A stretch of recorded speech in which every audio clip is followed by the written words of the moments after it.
semuanya untuk kemuliaan Tuhan. Mungkin pesan kami, saya mewakili teman-teman pembina, itu pesan kami. Gitu, Kristo. Thank you ya, Kristo ya. Ya, terima kasih Om Budi. Mungkin teman-teman ada beberapa yang sudah juga dihubungi sama saya, Coach Jeff atau Koyo, dan mungkin ada hal-hal yang memang masih belum bisa kami jawab saat itu juga, Kak, terkait dengan kegiatan apa yang mau kita lakukan dan kenapa kok kita malam ini ada di sini gitu. Tapi satu hal yang pasti teman-teman, seperti yang Om Budi tadi juga sudah bilang, kerinduan kita punya sama-sama kita melayani di komunitas ini, dan kalau saya boleh sedikit bukan membuka sih ya, menyampaikan bahwa ya memang yang kita tahu semua di masa-masa pandemi ini banyak sekali kesulitan gitu, terutama untuk komunitas, karena esensi dari komunitas sendiri kan adalah kebersamaan, ngumpul seperti itu yang mungkin tidak bisa kita alami waktu di masa-masa pandemi ini. Nah, harapannya melalui yang kita sudah malam hari ini, kita juga bisa sama-sama menyatukan hati untuk bisa sama-sama bergerak gitu. Tanpa berlama-lama lagi, hari ini kita sudah kedatangan tamu yang sangat istimewa, Bapak founder dari KBC Indonesia, Pak Julian. Kami sangat bersyukur Pak Julian hadir di sini dan kami siap untuk mendengar. Silakan Pak Julian. Ya, thank you ya semuanya. Saya pikir saya kenalkan dulu kenapa malam ini saya undang Ko Albert juga, supaya ada perspektif contoh juga ya, pergumulan teman-teman yang melayani di kaum muda. Ada Pak Tommy sebagai sekjen juga saya undang supaya dia ikut tanggung jawab lah, berbagi beban, berbagi suka dan duka. Kalau bisa lebih banyak dukanya buat Pak Tommy supaya dia lebih banyak kuat imannya. Sudah hadir di sini juga, saya rasa salah satu founder juga ya, saya undang malam ini Pak Rimson, supaya bisa menceritakan historical juga, kalau dia lagi nanti nggak Zoom yang lain ya. Tapi anyway, saya mau apresiasi dulu karena terus terang saya dengar kan memang KBC untuk DTS anak-anak muda yang paling aktif salah satunya di Semarang. Jadi highly appreciate buat teman-teman yang sudah invest benih-benih pergerakan DTS di awal di Kota Semarang, khususnya yang jadi inspirasi buat kota-kota lain. Nah, saya mau bagi dua nanti proses kita diskusi dan sharing ini ya. Saya akan coba sharing dari sisi yang saya tahu sejarahnya, kemudian masuk ke praktikalnya buat kita seperti apa pergerakan ke depan. Lalu saya juga nanti minta Albert untuk cerita bagaimana perjalanan Pak Albert ya untuk bisa melayani anak-anak muda dan tetap eksis di tengah-tengah pandemi ini. Nah, saya mau kasih supaya kita sama-sama enak ya, saya share screen dulu. Saya mau kasih sebuah doa lah, katakan sebuah nubuat atau perkataan profetis buat DTS sama dengan kita semua. Whatever the situation, just remember we need to get unstuck gitu loh.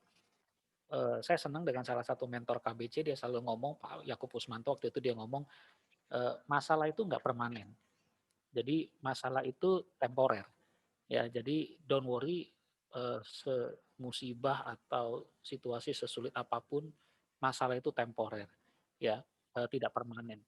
Bisa berubah situasinya. Jadi hari ini saya mau cerita bagaimana kita secara pribadi dalam pekerjaan masing-masing, karena mungkin juga teman-teman DTS saya dengar sempat vakum karena juga di masa pandemi ini banyak sekali pergeseran, jangankan DTS ya, KBC secara nasional pun kita vakum 1-2 bulan pertama setelah pandemi karena nggak ada yang siap waktu itu menghadapi situasi ini dan berharap semuanya cepat pulih, tahu-tahu nggak pulih-pulih sampai bulan akhir tahun ini. Nah, secara pribadi kita perlu tahu bagaimana kita bisa unstuck. Kemudian secara organisasi pelayanan DTS maupun KBC kita juga perlu pikirkan unstuck-nya gimana. Nah, saya pikir kalau dari sisi organisasi ya, saya termasuk orang yang kalau menyelesaikan masalah, saya nggak suka bahas masalah lama-lama. Di kantor saya ada sebuah aturan main, golden rule ya, bahas masalah cukup 5 menit. Sisanya energi kita fokuskan bahas solusi gitu.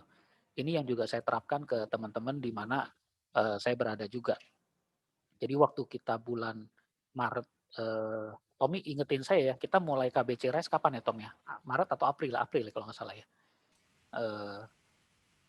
Iya, Maret udah mulai pembahasan, April mulai kita start. Kita waktu dapat Maret awal, kita tahu bakal stuck begini, kita udah berpikir nih, mau ngapain nih? Justru saya pengen dorong menguatkan teman-teman DTS di tengah pandemi seperti inilah, kalau kita bisa eksis sebagai community untuk ya at least bisa connecting, bisa supporting, karena social distancing begitu kuat pengaruhnya sampai kita juga terputus kadang-kadang komunikasi. Untung ada sosmed dan lain-lain.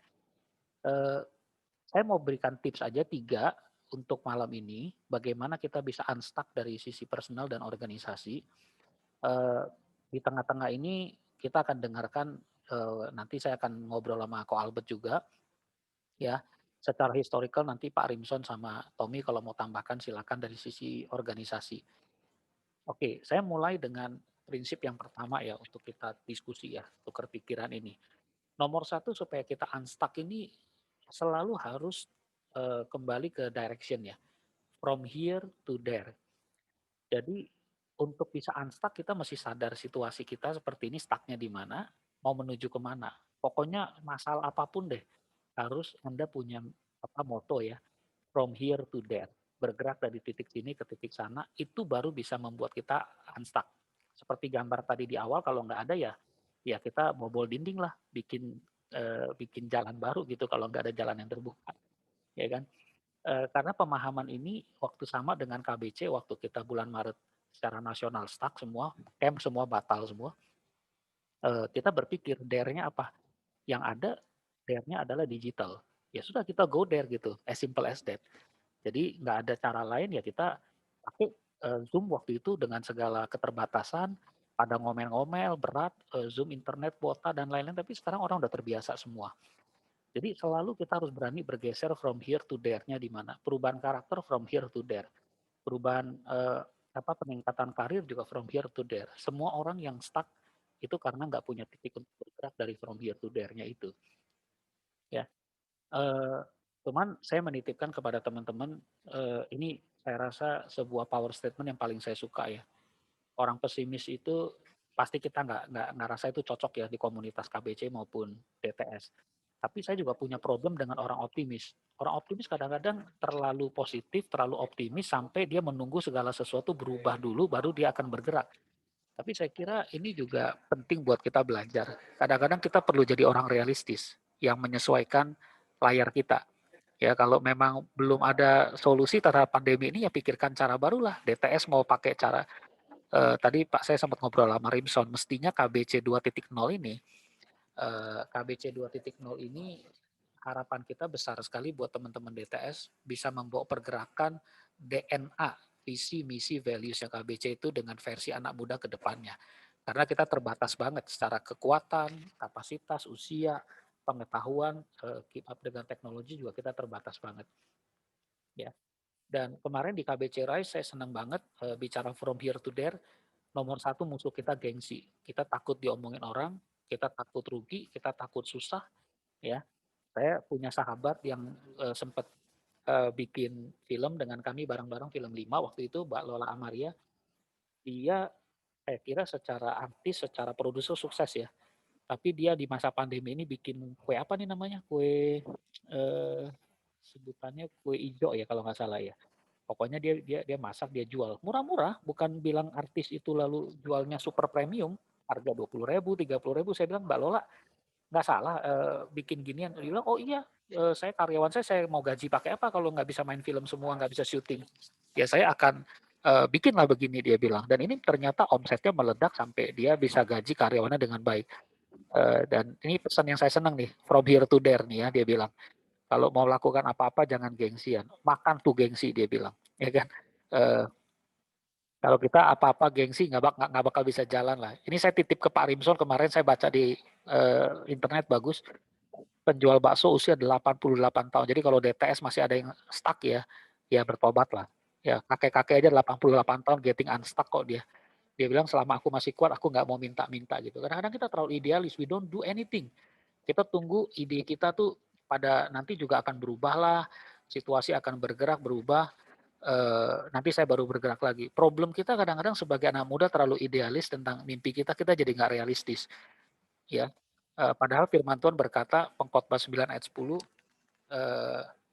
mungkin siapa? Jeffrey masih ada nggak Jeff? Tolong bacakan Jeff.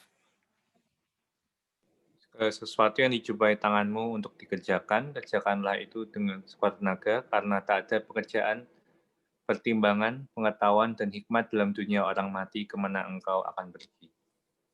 Thank you. Jadi ini semua tamparan buat kita ya. Kalau kita masih punya tenaga, masih punya usia muda, masa nggak mau kerjakan sesuatu gitu. Jadi bahasanya gini deh, jangan cerewet. Apa yang dikerjakan, apa yang ditemukan di tangan kita, kerjakan lah. Saya kira kita di KBC nasional bisanya waktu itu bisanya pakai Zoom, ya udah Zoom dulu jalan, nggak cerewet.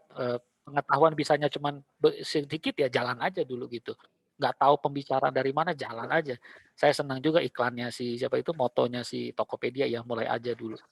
Jadi salah satu cara from here to there ini jangan cerewet. Kita kalau apa yang ada di tangan kita kerjain ya kerjain lah. Itu mengingatkan kembali kakek-kakek aja masih bisa eksis kok gitu. Jadi kalau ditanya DTS mau ngapain Pak?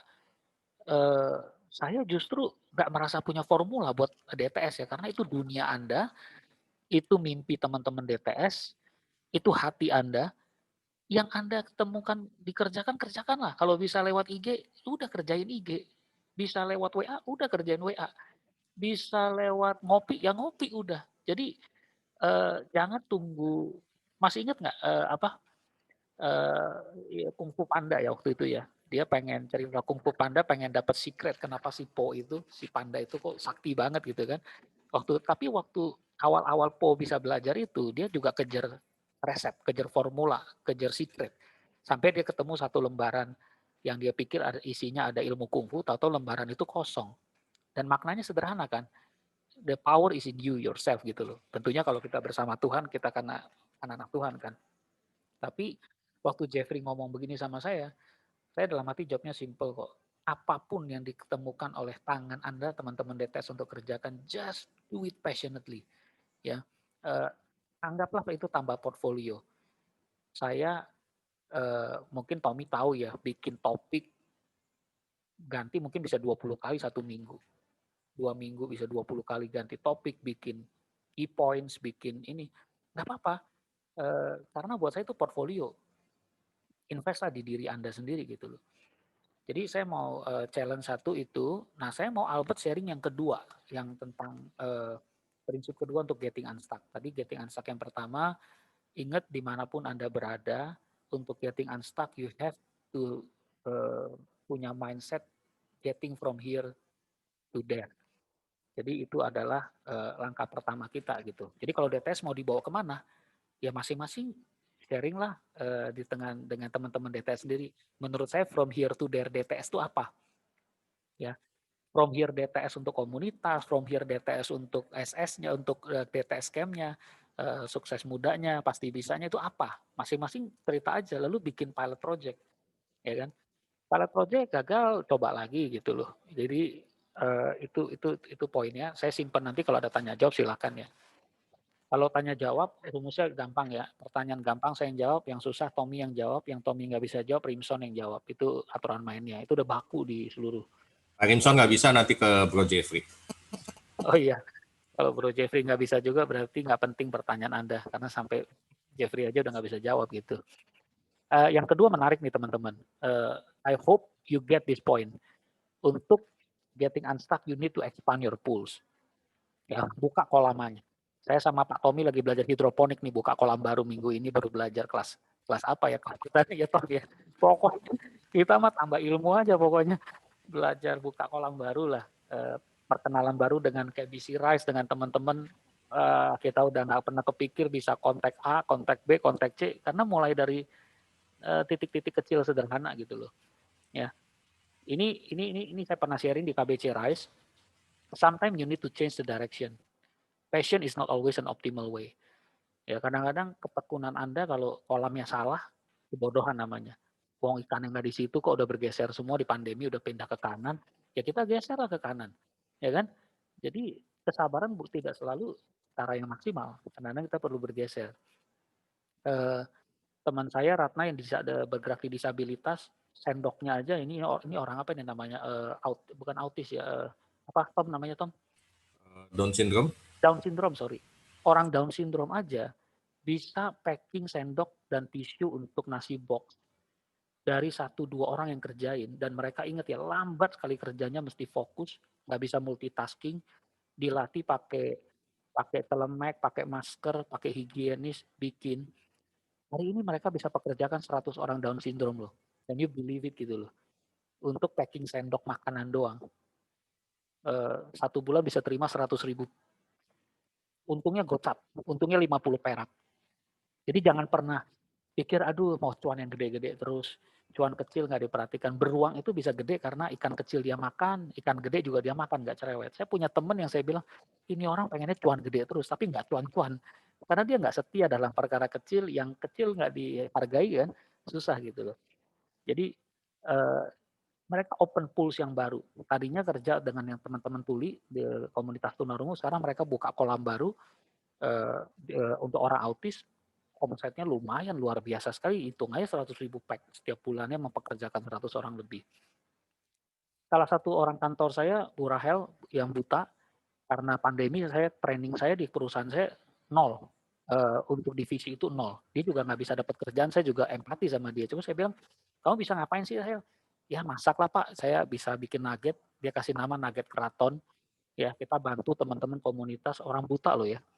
Hari ini nugget keraton dia udah sampai ampun-ampun dia, nggak bisa terima order lagi, udah sampai full. Karena apa yang ada di depan mata dia dikerjain, nggak cerewet. Bisanya bikin nugget, ya udah nugget 1 aja, nggak ada jenis lain, cuma nugget. Ya, dan nugget enak gitu loh, dikerjakan orang buta. Anda bisa Google Instagramnya, videonya nanti dilihat lah. Ini MC kita dong, masih ingat dong MC nasional kita Pak siapa? Davidan. IO-nya tutup. IO-nya tutup nasional karena pandemi. Waktu dia ngobrol dia bisanya cupang. Saya bilang saya bantu deh. Kamu bisa bantu apa? Saya bilang kalau nggak bisa saya bantu kasih kisi-kisi cara bikin organisasinya kah, kenalin ke pemodal kah, gini. Dan dia kerjain. Dia lelang cupang tuh sekarang tuh. Saya sampai kaget-kaget, cupang dulu kita beli di mana pasar 15.000, 30.000, dia bisa jual 750.000 tuh. Lelang di IG, bayangin. Lelang cupang di Instagram, saya waktu nonton sampai ketawa-tawa, wah kebahak-bahak, gila ini orang gila, ngebit cupang kayak ngebit berlian aja, jual cupang. Dan dia ternyata dari dulu udah suka cupang, dari kecil dia udah paham, kompetensinya udah paham dia, makanya begitu dia shifting, buka kolam baru untuk bermain dengan komunitas cupang, ya jalan lah dia. Dibilang berhasil banget belum, tapi lumayan kan. 1 hari lelang 2-3 jam bisa dapat kadang 5 juta, 7 juta. Kalau seminggu lelang 3 kali kan lumayan. Ya kan? Jadi wah, dia kalau laporan ke saya sampai kadang-kadang surprise ya. Wah, aku yang ngebit malam ini Sultan-Sultan. Tahu Sultan-Sultan? Yang sekali ngebit tuh bukan ngebit karena ikannya, karena harganya lagi, karena pengen dapat ikannya. Itu lelang dari harga 25.000 dibuka ditutup bisa 900.000. 1 ekor ya. Jadi hal-hal kayak gini lah. Nah, saya pengen Albert cerita ya, waktu kamu expand pool ini, Bet, kamu juga ngalamin situasi stuck ya, Bet ya. Mungkin saya stop di sini. Albert mungkin bisa cerita pengalaman kamu, Bet, di dalam sharing ini gimana supaya menguatkan teman-teman yang ada juga. Apa yang kamu alami, apa yang kamu kerjakan juga, dan gimana kamu getting unstuck gitu loh di tengah-tengah situasi itu. Silakan, Bet. Ya, thank you Kak Fu. Buat kesempatannya juga, teman-teman ini sebenarnya lebih ke sharing ya, sebenarnya kepada semua kita pasti ngalamin yang namanya kesulitan lah, istilahnya secara perusahaan gitu ya, secara pekerjaan. Nah kalau di kita sendiri di Livetalk memang kita sempat mengalami juga penurunan daya beli yang cukup signifikan. Arti kata sampai kita juga bingung, maksudnya gimana ya kita bisa sustain dalam jangka waktu yang lama. Nah akhirnya sih kita mulai belajar untuk eksis ya, maksudnya kan orang sekarang semua zaman online. Jadi kita waktu itu berpikir kayaknya kalau kita di momen ini kita nggak ngapa-ngapain, cuma nunggu, sayang juga.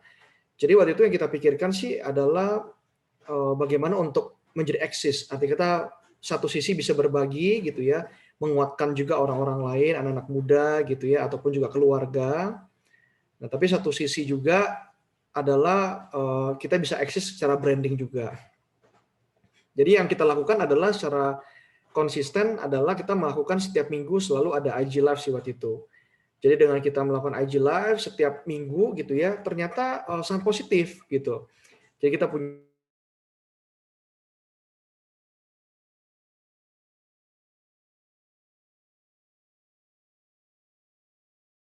Ini Albert suaranya putus ya?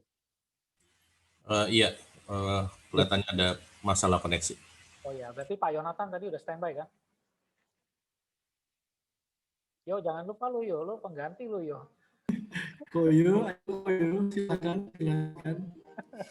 Saya dijebak sama Pak Awu. Nggak apa-apa, hidup ini memang banyak jebakan, yuk. Anyway, saya lihat ya, Pak Albert tadi cerita soal waktu dia cerita bahwa di pandemi ini semua coaching kepada anak muda yang dia lakukan stop, padahal saya tahu dia punya mimpi untuk bantu pergerakan apa itu namanya anak muda juga ya, secara profesional maupun secara pelayanan. Tapi yang saya salut kata kuncinya untuk dia getting unstuck itu dia lakukan apa yang dia bisa gitu. Ya dari HP yang bisa dilakukan ya dia jalanin dulu aja gitu. Nggak ribet, dan saya boleh dikatakan tiap minggu saya terima informasi dia ada webinar lah, dan dari orang-orang yang tadinya dia nggak kenal ya, sampai dia bisa ngundang pembicara-pembicara keluarga papan atas ya, dan sangat direspek lah sama dia. Kalau Albert saya cerita nih punya hebatnya dia bisa bikin komunitas emak-emak. Jadi dia punya namanya komunitas namanya Moms Journey. Gerakannya anak muda, tapi dia udah tahu bahwa anak muda kalau orang tuanya nggak disentuh nggak bisa. Jadi dia bikin kolam baru Moms Journey. Sampai punya buku, ibu-ibu ngarang buku bareng-bareng kesaksian bagaimana handle anak, bisa pulih handle anaknya, dan dia juga bisa jalankan pola parenting yang baik lah orang-orang tuanya. Jadi dia punya kolam baru sekarang. Kolam barunya yang tadi saya ceritakan ya, bagaimana dia bergaul dengan ibu-ibu yang bisa punya misi yang sama untuk parenting yang baik, dan ibu-ibu itu jadi pendukung untuk pergerakan anak-anak muda sekarang ini. Jadi saya kira itu cerita Albert. Nanti kalau nyambung lagi boleh deh ya. Nah sebelum saya masuk poin ketiga, saya nggak tahu nih, ini nyampur dikit ya, Nanti kalau sambil tunggu ke Albert, Rimsonnya udah ada belum? Son, udah join belum Son? Oh. Nah, Rimson mungkin bisa cerita dikit waktu DTS awal-awal mulai seperti apa, dan mewakili teman-teman kakak-kakak yang lebih senior lah. From here to there-nya yang diharapkan buat teman-teman DTS apa? Gitu. Kamu cerita dulu, nanti kita lanjut dengan Albert. Gitu. Oh ya, selamat malam semua teman-teman. Ya, kalau seingat saya waktu itu DTS muncul kan karena ada anak-anak yang orang tuanya ikut Camp Sukses Sejati, kemudian mengelompok menjadi satu kumpulan anak-anak yang bermain bersama-sama ketika orang tuanya lagi acara KBC, terus kemudian mulai ada kelompok yang kemudian ya menjadi satu komunitas lah yang mereka saling belajar bersama. Sampai satu hari mereka merasa bahwa KBC yang ada ini kelihatannya perlu ada warna baru buat anak-anak muda. Nah, sehingga mereka usul bagaimana kalau dibikin DTS Sukses Sejati versi anak muda. Nah, kemudian kita lihat apa yang cocok, apa yang enggak, terus kemudian kita susun ulang materi-materi dan kemudian lahirlah DTS. Nah, itu adalah permulaan jalan. Nah, tinggal ya kemarin ketika kita melakukan reorganisasi, kemudian sempat ngobrol dengan Pak Riki, ya sempat saya bilang sih sebenarnya DTS itu kalau kita mau bicara KBC ke depan, masa depan kita ada di DTS. Kalau kita nggak punya kekuatan di DTS, kita akan menjadi angkatan yang sudah usur dan angkatan yang akan berlalu. Sementara 15 tahun lagi, 20 tahun lagi, itu angkatan anak-anak sekarang, anak-anak muda. Nah, jadi ya artinya sebenarnya harapan untuk kebangkitan yang akan datang bagi gerakan KBC justru ada di DTS. Nah, tinggal harus dipikirin bagaimana ke depan kita membangun kekuatan teman-teman yang di DTS yang ada ini menjadi kekuatan di masa yang akan datang. Nah, memang ya sempat dengar, nggak tahu sejauh mana kebenarannya, ya tapi teman-teman di DTS itu seringkali ada pergumulan. Ya, mereka memulai usaha baru. Ya, banyak kerjaan sana, kerjaan ini itu yang membuat mereka juga sibuk juga. Ya, terus kemudian setelah jalan juga ada yang akhirnya masuk ke pernikahan.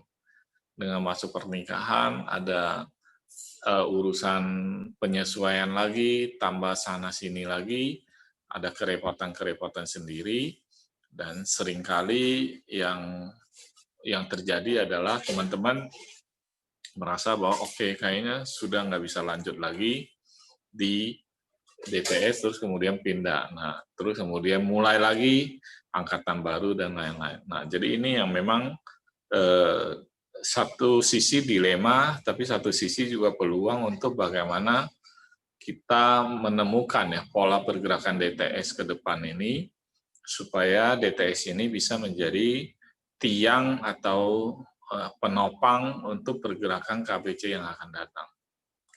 Ya, saya rasa sih itu ya. Oke, kalau boleh disampaikan versi seorang Pak Rimson atau Kak Rimson from here to there yang kamu harapkan mewakili teman-teman pemimpin generasi yang lebih awal. Kamu berharapnya apa sih buat from here to there-nya dari DTS gitu? Ya, ketika kita lagi masa pandemi itu kan kita sempat kan ada acara bisnis support. Ya, kita menemukan ternyata ada banyak teman-teman DTS yang tanda kutip ya sakti-sakti, yang bisnisnya bisa jalan, pola kerjanya ada sesuatu yang bisa dia kerjakan. Nah, jadi sebenarnya potensi dari teman-teman di DTS itu banyak. Nah, tinggal bagaimana kita melihat bagaimana memadukan energi, kreativitas, dan kekuatan dari anak-anak muda ini untuk eksekusi melakukan sesuatu. Nah, dibantu dengan orang tua atau orang-orang yang lama yang bisa memberikan arah sehingga ini bisa berjalan. Ya, nah jadi ke depan saya ngelihat bahwa tim DTS ini ya artinya bagaimana ketika dia bisa menemukan kekuatan dia dan menemukan kelemahan dia, akhirnya memadukan itu menjadi satu kekuatan untuk mereka bisa bergerak ke depan. Ya, jadi bagaimana dengan energi anak mudanya itu mereka bisa melakukan hal-hal yang tidak terpikirkan oleh angkatan yang lama, tidak terpikirkan oleh generasi yang sebelumnya. Nah, kemudian itu dipadukan dengan wisdom atau langkah-langkah pengalaman-pengalaman dari angkatan lama. Jadi memang menarik adalah DTS punya energi, DTS punya kekuatan di sisi eksekusi, waktu ya moralnya sama lah ya, orang yang angkatan lama dengan anak muda yang merintis sama-sama lagi susah kok, gitu kan, sama-sama juga waktunya terbatas. Nah, jadi itu yang menurut saya yang bisa coba dipikirin untuk dikembangkan. Atau bisa berkolaborasi dengan angkatan yang lama, ya, Jadi angkatan yang lama ya memberikan arah, memberikan pengalaman-pengalaman dia, dan anak-anak DTS ini bisa mewujudkan energi dan kreativitas yang dia miliki. Ya, thank you Pak Rimson. Saya termasuk big believer ya teman-teman untuk memadukan orang lama dan orang senior. Orang senior, orang lama dengan orang baru atau fresh generation. Karena saya belajar dari Disney, kalau Anda baca bukunya highly recommended ya, Creativity Inc. dari Disney, dari Ed Catmull. Ed Catmull itu presiden Pixar Animation Studio. Dan dia bilang, blending paling powerful itu di dalam organisasi adalah blending senior wisdom dengan youthful energy dan creativity. Dia bilang gini, kenapa 9 dari 10 saya mute dulu si Pak Rimson bentar ya. 9 dari 10 film yang dikreasikan oleh Pixar itu box office dia bilang. Begitu confident. Why kebanyakan produk kita box office dia bilang? Karena kita research. Kita kirim orang research di lapangan dan ini yang kami lakukan. Semua ide anak muda kami tampung, kami kasih kesempatan, tetapi yang ngurus keuangan orang senior katanya. Karena budget constraint, kepekaan, supaya tidak overinvest, dan lain-lain itu di tangan orang-orang senior. Jadi blending itu powerful sekali, sehingga mereka bisa mencapai tingkat kreativitas maksimal dan tingkat efisiensi yang maksimal juga. Itu di Pixar Animation Studio, yang tadi mungkin kalau saya pakai analogi Rimson adalah, Kak Rimson itu bicara soal gimana kita bisa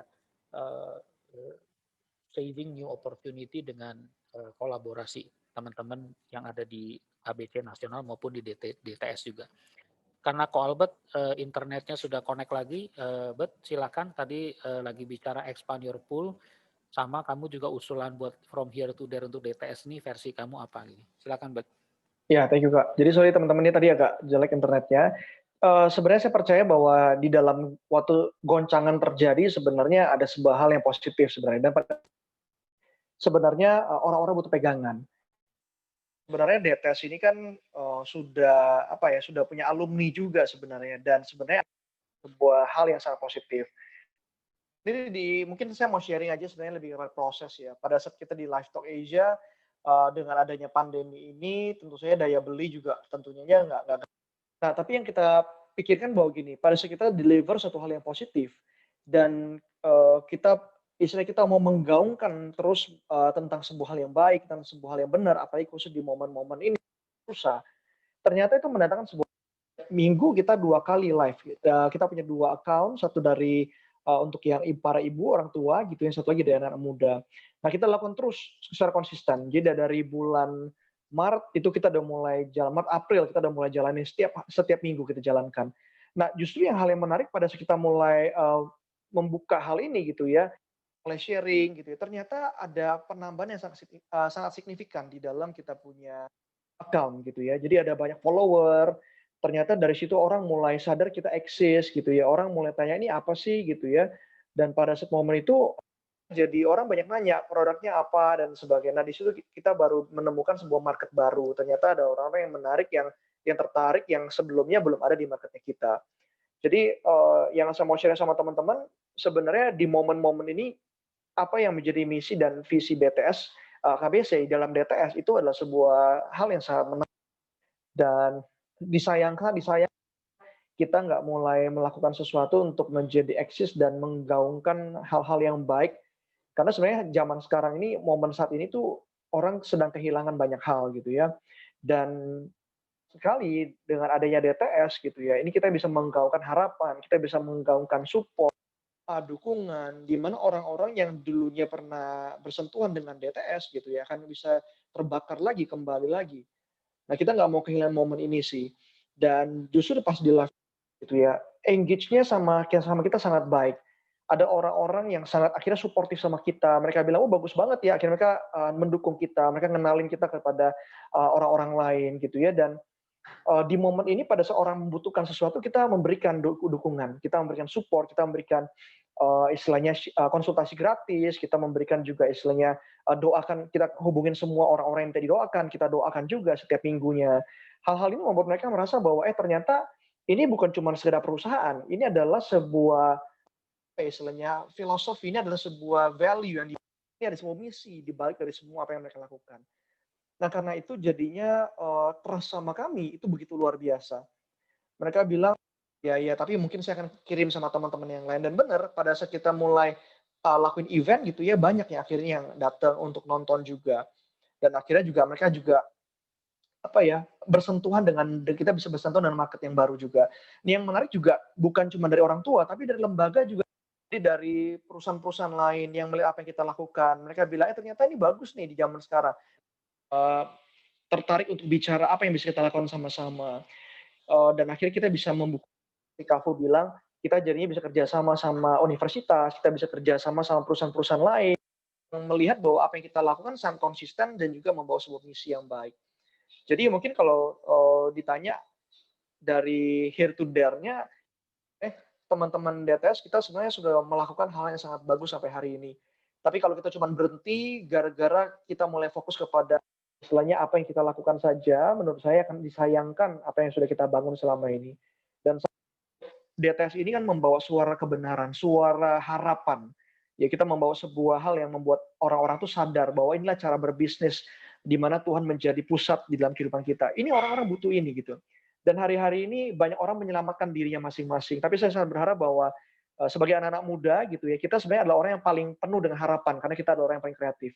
Jadi saya sangat berharap mungkin kita bisa memulai lagi gitu suara-suara yang istilahnya yang membangun semangat, motivasi orang-orang yang sedang tertidur, sedang saya berharap sekali kita bisa mulai membangun sebuah platform. Mungkin kata Kak Afu tadi dengan sosial media, saya berharap pada saat orang ingat DTS gitu ya, orang ingat tentang harapan, sebuah nilai, tentang sebuah misi.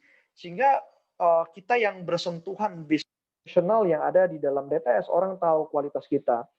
Nah, ini yang saya rasa bahwa kalau di live talk pada saat kita melakukan itu, responnya sangat bagus sekali. Mereka melihat kita bukan cuma sebagai sebuah perusahaan, nilai yang dibalik itu. Sampai mungkin ini, kita pas di bulan April, Mei, itu kita bisa dibilang sudah sangat menipis sekali. Arti kata kita cuma bisa mungkin ya 2-3 bulan lah begitu ya, dengan kondisi yang sulit. Tapi yang sangat luar biasa waktu kami mulai melakukan ini secara konsisten, kita mulai membagikan suara tentang memberikan harapan supaya orang tua nggak stres, anak-anak nggak stres, tapi memberikan. Yang terjadi adalah malah trust mereka naik sama kita, akhirnya kita mendapat ya, sampai mereka berani bayar sesuatu jumlah yang kita rasa nggak mungkin. Orang semua lagi berhemat, kok ini berani banget ngeluarin duit sebesar ini. Ya akhirnya kita masih bisa 3-4 bulan lagi gitu. Sehingga saya melihat bahwa cara di dalam istilahnya ya, sedang ngeribut ini gitu ya, dan kita tidak memberikan eksistensi tentang sebuah value, maka kita sedang kehilangan misi kita hari-hari ini. Dan saya percaya bahwa anak-anak muda, kita sebagai anak-anak muda seharusnya kita adalah orang-orang yang paling kuat dan paling keras menyuarakan kebenaran, menyuarakan harapan, menyuarakan istilahnya jalan, solusi gitu ya.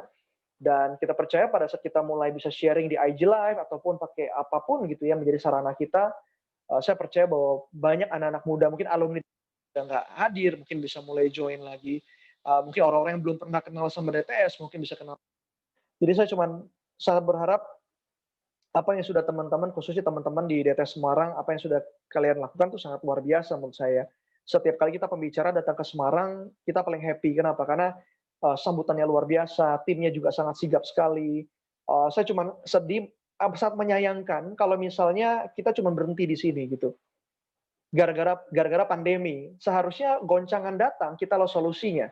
Kita tahu kebenaran, kita hidup dari kebenaran. Harusnya kita yang bawa kebenaran, kita yang bawa jalan keluar gitu kan. Bukannya kita malah diam dan menenggelamkan diri dengan alasan corona, dengan alasan COVID. Saya tahu COVID menjadi sebuah alasan, memang menjadi sebuah penghalang. Tapi kita percaya kita punya misi, kita punya pelayanan di sini. Kita percaya juga kalau kita kehilangan harapan, siapa lagi yang bisa memberikan harapan untuk nah, kalau kita yang kehilangan kehilangan suara kita, siapa lagi untuk anak-anak muda buat generasi kita untuk masa depan. Jadi saya sangat berharap sih teman-teman bahwa Mungkin yang sekarang kita bisa lakukan adalah melakukan ekspansi, menemukan kolam baru, menemukan cara baru untuk menyuarakan hal-hal baru. Mungkin bisnis kita sulit, tapi mungkin kita bisa menyuarakan sih apa yang kita lakukan di bisnis, bukan cuma sekedar produknya, tapi value behind the produknya. Kita bisa menceritakan hal-hal yang apa yang menjadi misi usaha kita hari-hari ini. Dan yang terakhir sih yang saya mau share adalah bahwa konsistensi itu sangat penting sekali sih, bahwa kegerakan itu nggak bisa cuma dinilai dari satu musim, tapi kegerakan itu dibangun dari berbagai musim, dan itulah yang bisa menghasilkan dorong semua. Ya seperti KBC aja, KBC hari ini nggak akan ada kalau nggak ada Kafu, Pak Rimson, ya Pak Budi, Pak Agung yang sama-sama benar-benar berdiri dan terus berjalan dalam setiap musim apapun alasannya. Jadi yang paling penting adalah bukan mencari alasan kenapa saya gagal, kenapa kita harus berhenti, kenapa betapa sulitnya masa kita, tapi yang paling penting adalah alasan kita bahwa tujuan kita di depan jauh lebih besar daripada tantangan kita, bahwa apa yang di depan itu jauh lebih indah. Suatu hari nanti apa yang kita alami di masa COVID akan menjadi sebuah cerita kesaksian, bukan cerita duka cita, tapi menjadi sebuah cerita kesaksian, cerita kebangkitan, cerita harapan bahwa kita aja bisa bersama Tuhan, kita ada dalam DTS, kita saling support, karena kita percaya DTS ini kan sebenarnya adalah network, adalah sebuah kolaborasi sebenarnya. Tanpa ada kita mulai membuka diri dan kolaborasi, saya rasa nggak akan ada jalan. Tapi pada saat kita bisa berkolaborasi, kita membawa God center dalam setiap kehidupan kita, dan kita mulai berbagi, kita juga percaya Tuhan juga membuat setiap kita.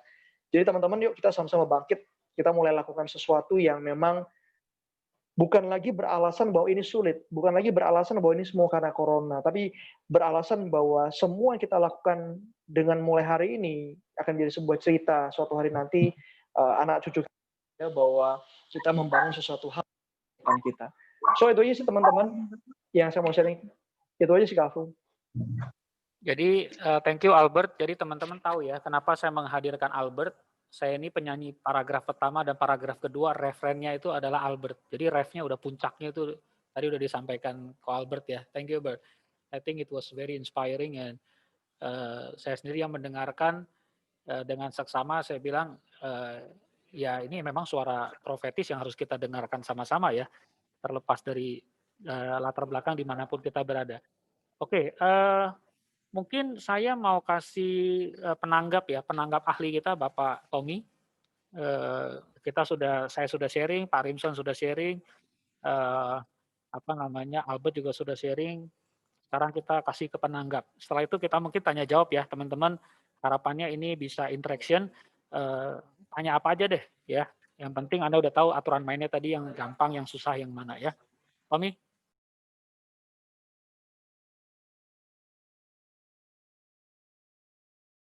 Jangan-jangan Tommy lagi putus ya, atau ke WC tadi? Ada ya? Ya, sebagai penanggap ahli silakan.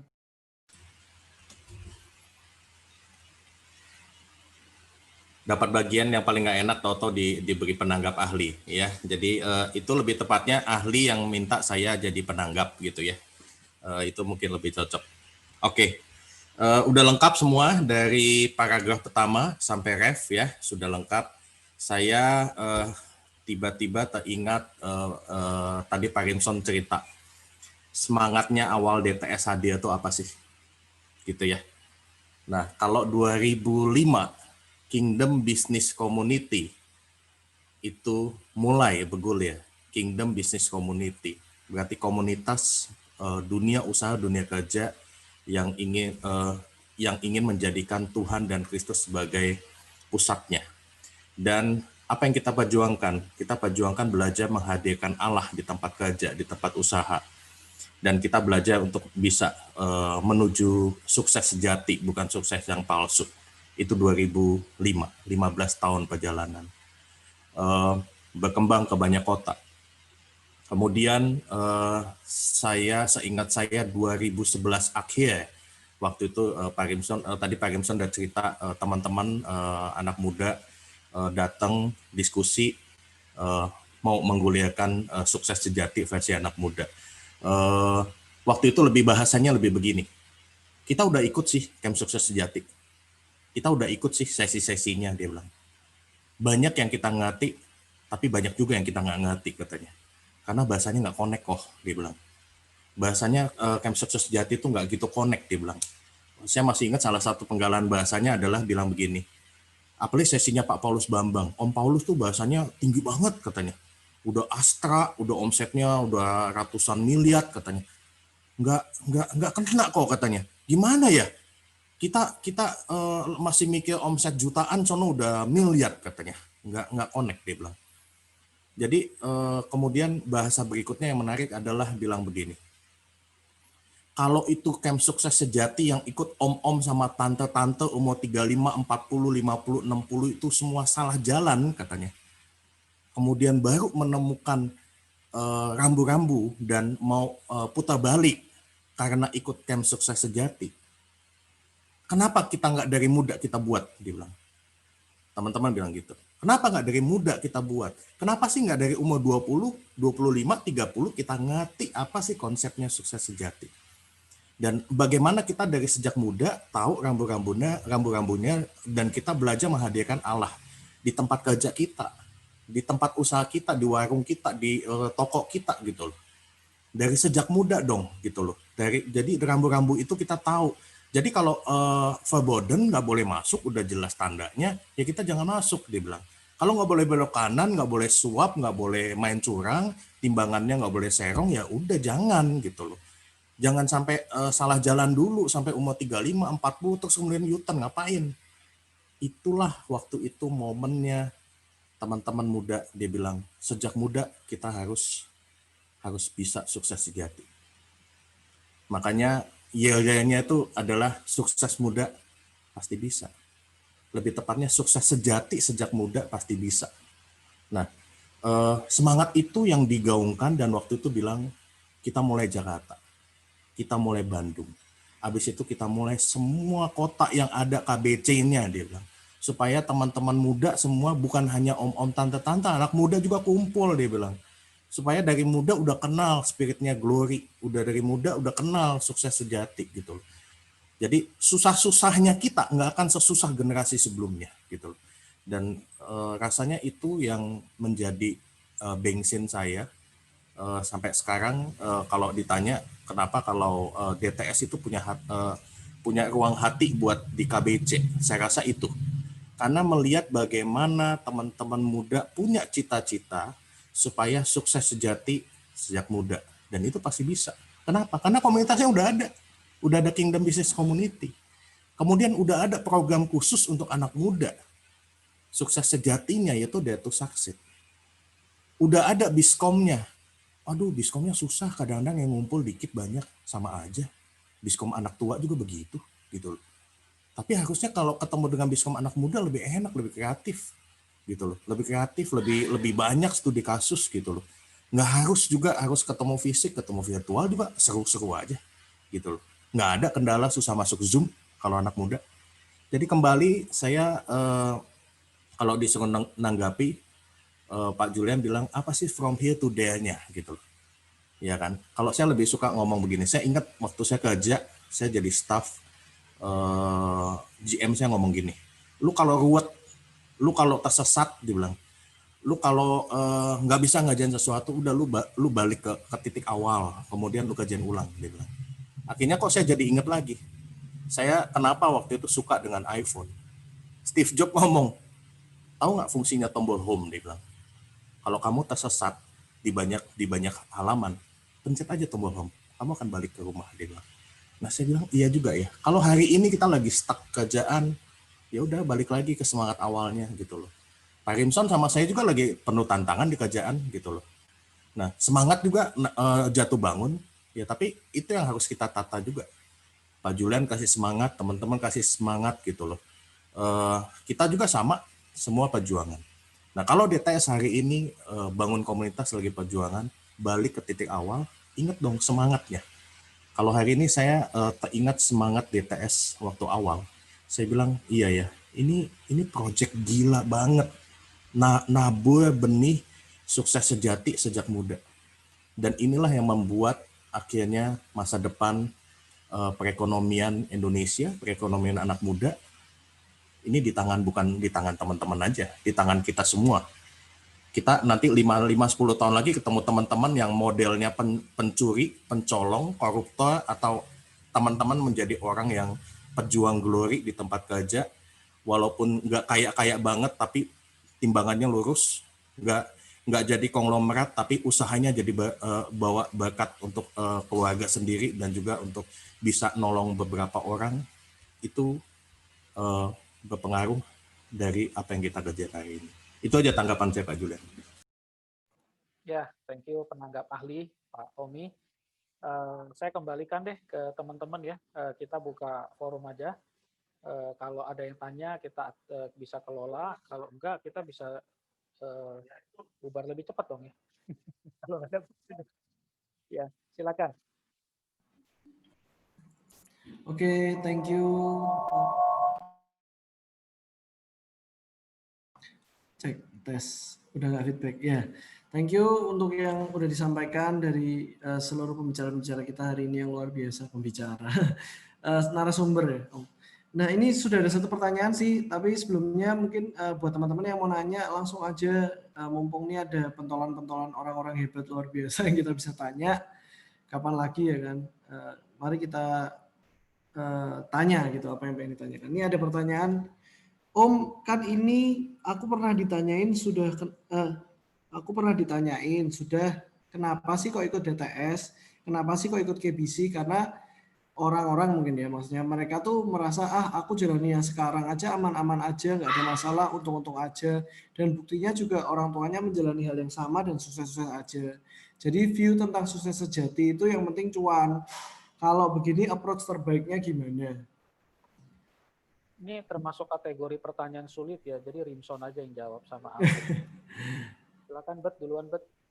Kamu kan banyak ketemu anak-anak muda yang juga ya bilang I'm okay gitu. Albert paling pusing kalau ketemu anak muda yang bilang I'm okay, no problem gitu. Tapi siapa sih sebenarnya problem dalam hidup ini ya? Nggak punya problem pun, contoh atlet ya. Atlet sebagus apapun dia tetap butuh coach kan, karena ada blind spot yang dia nggak bisa lihat. Nah itu mungkin fungsinya. Silakan Bet. Iya, Kak, kalau dari aku sih sebenarnya ngelihat bahwa ya kita kan punya 6 harta ya. Maksudnya sukses itu bukan cuma sekedar cuan dalam arti kata secara financial, tapi pada saat kita nggak mau aspek lain dalam kehidupan, ya akan sia-sia gitu. Ya percuma kita punya banyak uang tapi kesehatan kita berantakan. Atau mungkin kita cuannya besar tapi keluarga berantakan. Jadi sehingga memang ya saya setuju bahwa sukses sejati itu bukan cuma sekedar satu aspek, tapi berbagai aspek di dalam kehidupan sih. Memang ada orang nanya kenapa ikut DTS, ya sebenarnya pertama karena kita mau menjadi sukses dalam setiap aspek dalam kehidupan kita. Yang kedua ya menjadi sukses dalam kehidupan kita. Nah ini penting sih supaya di dalam setiap musim, kenapa ya, tujuannya adalah kita nggak mau cuma sukses buat diri kita sendiri, tapi warisan yang kita bisa bagikan itu bisa kepada anak cucu kita, bahkan kepada lingkungan ataupun bangsa yang ada di asapnya itu Indonesia. Paling kalau dari aku gitu sih, Kak. Ikutan komen dong Pak Julian. Monggo Tom, mewakili Rimson. Saya tertarik dengan kalimat yang aku jalani sekarang aman-aman aja, nggak ada masalah. Untung-untung aja tuh, buktinya juga orang tuanya menjalani hal yang sama dan sukses-sukses aja. Kalau lagi ngomong aman-aman aja, baik-baik aja, persis waktu itu ikut camp Sukses Sejati. Teman saya pas waktu ajak, saya bilang, ngapain? Gue lebih baik-baik aja kok. Kerjaan gue bagus gitu loh. Gue dapat income cukup gitu loh. Keluarga gue baik-baik aja gitu loh. Pertemanan oke, buktinya gue sama lu temenan. Tapi pas saya ikut, saya bilang, gila ya. Ternyata saya penyuap. Saya dapetin order dengan cara suap. Ternyata saya sama aja koruptor dong gitu loh. Karena ngajarin orang korupsi gitu loh, untuk dapat PO. Lu kasih gua PO, gua kasih lu duit gitu loh. Lu kasih gua PO, gua kasih lu sesuatu. Saya bilang, iya saya dulu kayaknya jadi orang Katolik, orang Kristen baik-baik aja, ke gereja kok gitu loh, ibadah kok. Tapi pas ikut, gila ya, ternyata gue penjahat gitu loh. Langsung saya ingat, saya datengin Pak Julian waktu itu, Pak, cara saya bekerja dan bisnis saya merah loh. Merah maksudnya adalah kalau tatanannya yang benar itu hijau, kayak lampu lalu lintas hijau, kuning, merah, saya merah. Kenapa? Karena dari 10 perusahaan, misalnya skala 10, 8 itu kotor semua gitu loh. Harus dengan cara kotor, harus baru dapat omset gitu loh. Jadi ketika pas ikut saya bilang, saya nggak baik-baik aja loh gitu loh. Ternyata banyak banget PR-nya gitu loh. Bahkan di hari pertama saya ikut camp, saya waktu begadang sampai jam 2:30 ngobrol sama teman saya, sama fasilitator. Gimana ya? Iya ya, gila, kacau banget ya, gitu loh. Hidup kita kacau banget ya, gitu loh. Banyak yang disingkapkan dan akhirnya bilang, gila, ini hidup ini banyak banget PR-nya. Dan sederhana, akhirnya saya di komunitas, di Kingdom Business Community nggak kerasa 10 tahun. Dan saya bilang, saya nilik balik 10 tahun, saya bilang, ya saya belajar banyak banget dari Pak Julian, Pak Rimson, Pak Suroso, Pak Junaidi, kemudian semua memang saya punya misi khusus dekat-dekat mereka. Karena saya mau belajar gitu. Mereka juga punya kekurangan kok, banyak kekurangannya. Tapi kan saya nggak belajar dari kekurangannya, gitu loh. Saya kan belajar yang bagus-bagusnya saya pelajarin. Dan jadi saya bilang, nggak bisa kalau saya bilang ini baik-baik aja. Sampai sekarang pun nggak baik-baik aja gitu loh. Sampai sekarang banyak banget ini misi kehidupan yang harus saya sendiri bereskan dan kita semua perjalanan untuk ngejar itu. Tambahan saya itu Pak Julian. Ya, thank you Tommy. Dari saya mungkin mengingatkan teman-teman kembali ke misi KBC ada kata kunci grow ya. Grow in truth, competence, and care. Kata grow itu berlaku buat semua orang. Yang merah mau bertumbuh ke kuning itu grow. Yang kuning ke hijau grow. Yang hijau pun tetap grow. Karena ini tantangan kehidupan. Prinsip sederhananya gini, kalau seorang pemimpin menjadi lebih baik, grow lebih baik, semua orang menang. Dia jadi ayah yang lebih baik, semua orang happy. Dia jadi leader yang lebih baik, semua orang maju happy. Jadi kita jual tanda kutip misi KBC ini bukan murahan. Mereka yang percaya bahwa hidup ini adalah pertumbuhan, let's join our community. Mereka yang merasa udah comfort zone, nggak merasa perlu dipertumbuh lagi, ya I'm sorry, mungkin menu kita nggak cocok, karena nggak semua menu kita bisa memuaskan setiap pelanggan. Tapi kita tarik orang-orang yang punya misi untuk growing. Karena bersama komunitas, bersama KBC, bersama DTS, yang kita offer ke mereka adalah kita grow bareng. Itu kuncinya sih sebenarnya. Mungkin jawabannya cenderung filosofis, tapi ya menghadapi orang-orang yang merasa baik-baik saja, ya memang kita mesti kembali ke misi awal kita, filosofi kita dasarnya bertumbuh gitu. Itu bro and sisters, silakan kalau ada pertanyaan lain mau dibuka lewat chat atau apa silakan. Ini ada pertanyaan berikutnya, karena panjang saya minta yang bersangkutan aja untuk menyampaikan, boleh Osi? Iya. Malam, umum narasumber yang saya hormati. Saya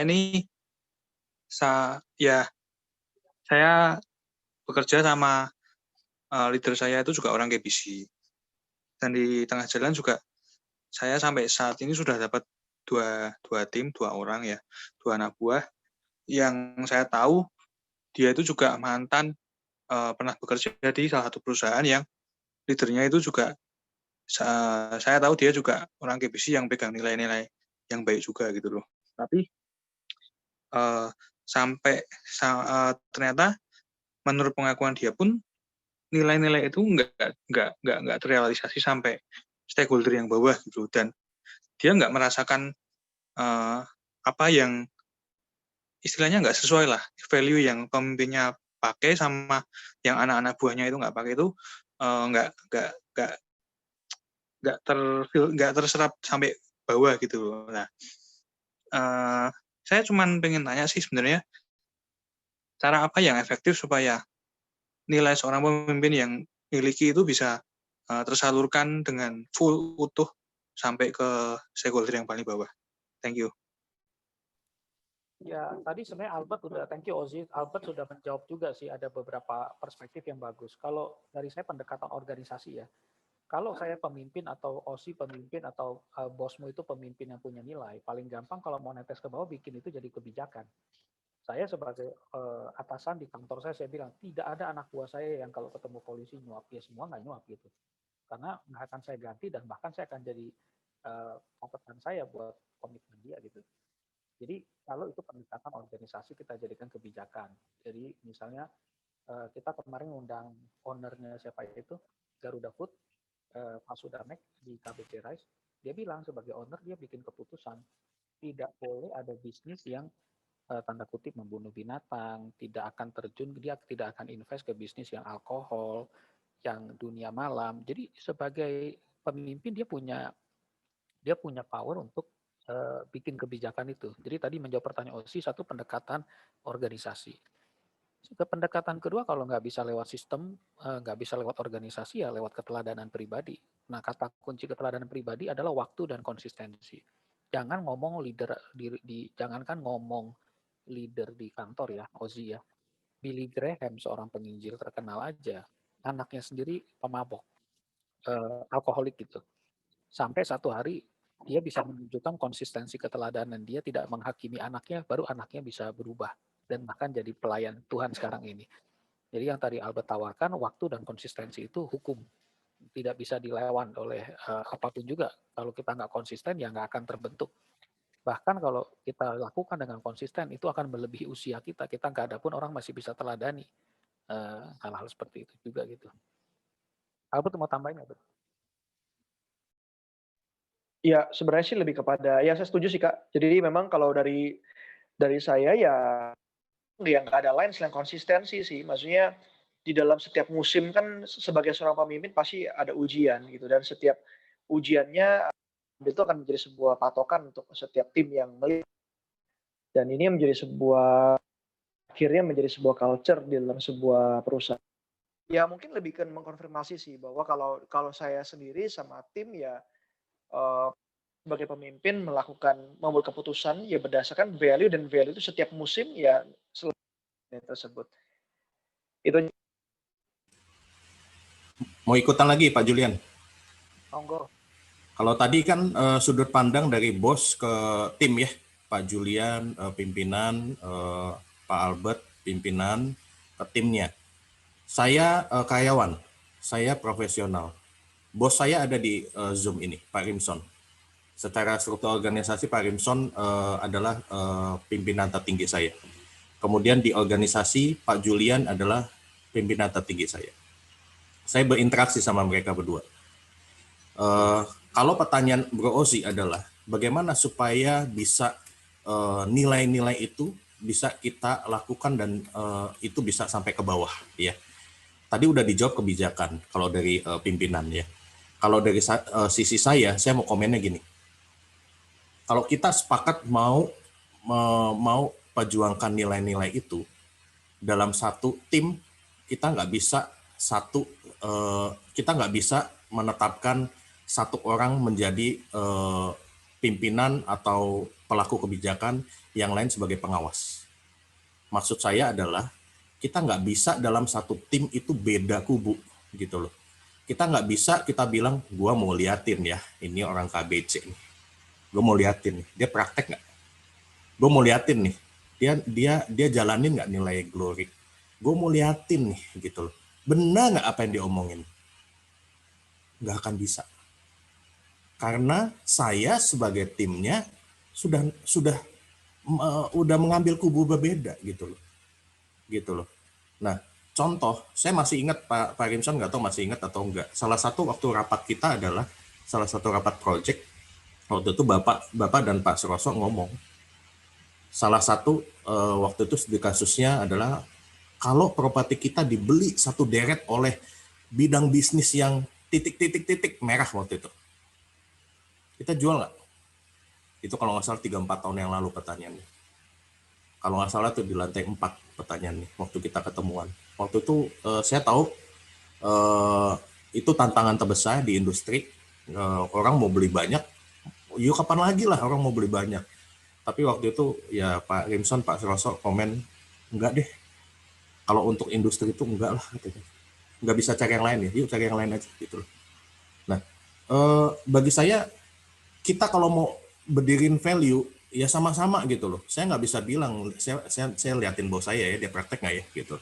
Atau misalnya saya sebaliknya, saya udah ikut DTS atau saya udah ikut KBC. Manajer saya yang liatin, si Tommy praktek nggak? Kita nggak bisa ngeliatin celah orang supaya dia benar atau tidak. Tapi kita sama-sama. Kembali lagi, saya tahu kelemahan dan kelebihannya Pak Rimson, Pak Suroso, Pak Julian. Beliau juga sama, tahu banget saya kelemahannya di mana, kurangnya saya di mana, lebihnya saya di mana. Saling isi yuk untuk bawa nilai itu gitu loh. Kalau salah yuk tegur ya, omongin. Bisa kan ngomong baik-baik gitu loh. Bisa kan kita saling bangun, kasih saling koreksi gitu loh.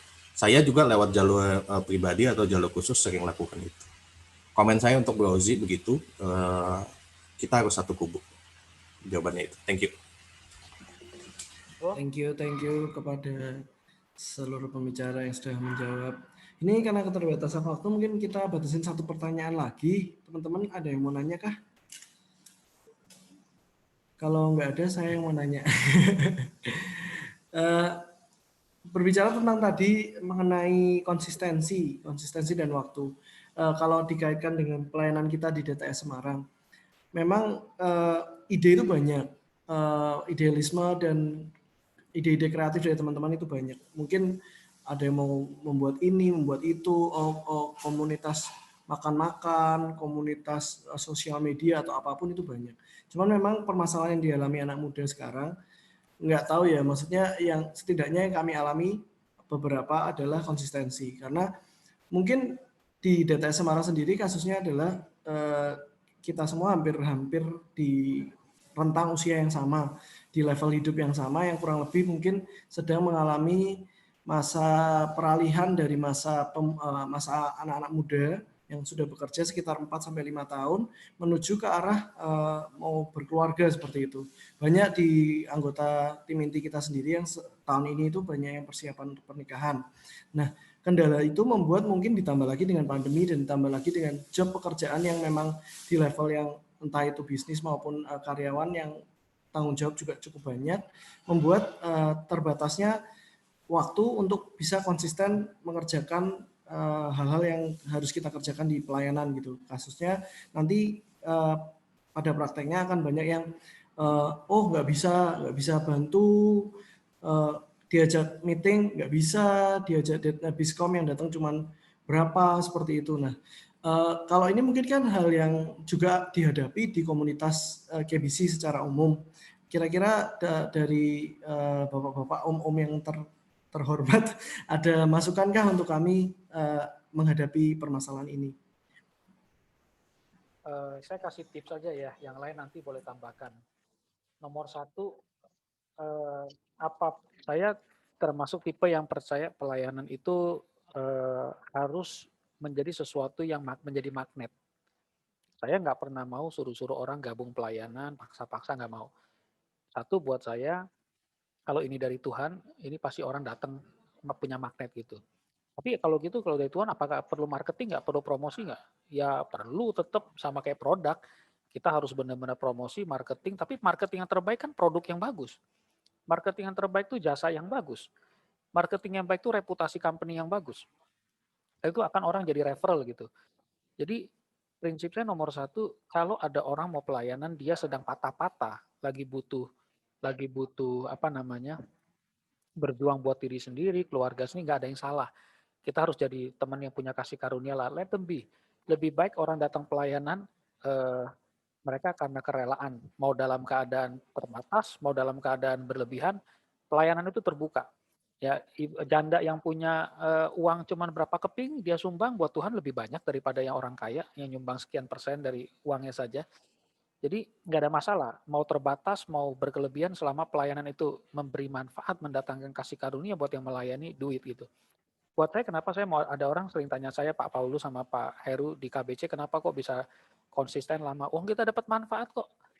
Secara rohani kita bertumbuh, secara iman kita kuat, secara kebahagiaan dapat, kita dapat manfaat kok. Kalau sesuatu dapat manfaat, kenapa saya menjauhkan diri? Membuat saya lebih baik kok. Gitu. Yang itu yang pertama, filosofinya. Yang kedua, karena sih kita semua nggak ada yang full time. Oke, nggak apa-apa kok. Kalau kalian cuma bisa store 10% waktumu atau 20% waktumu, yang penting yang kalian store 10% itu lakukan dengan 100% passion dan 100% professional.